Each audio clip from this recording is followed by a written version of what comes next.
let's look at how to replace a coil in your Slush machine.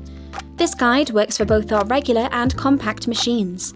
A note before we start: this process should be carried out by qualified personnel only. For this procedure, you will need a medium crosshead screwdriver and a medium flathead screwdriver. Firstly, make sure the machine is turned off, unplugged from the socket, and that you can easily access the back and sides of the machine. You'll then need to remove the rear and side panels using your screwdriver.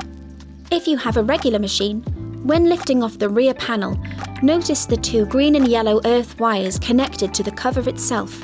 Simply pull these to disconnect and tuck them to one side for now. Using a narrow crosshead screwdriver, detach the wiring connector. Remove the retaining clip, being careful to catch it when it comes loose.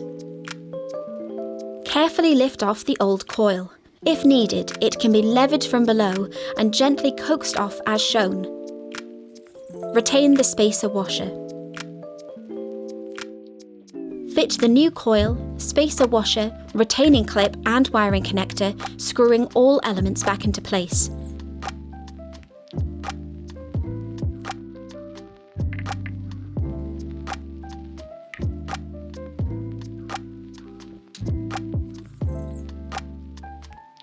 If you have a regular machine, reconnect the yellow and green earth connectors before screwing down the rear panel.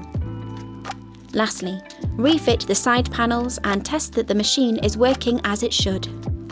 Thanks for watching. For more of our how-to guides, visit snowshock.com/support.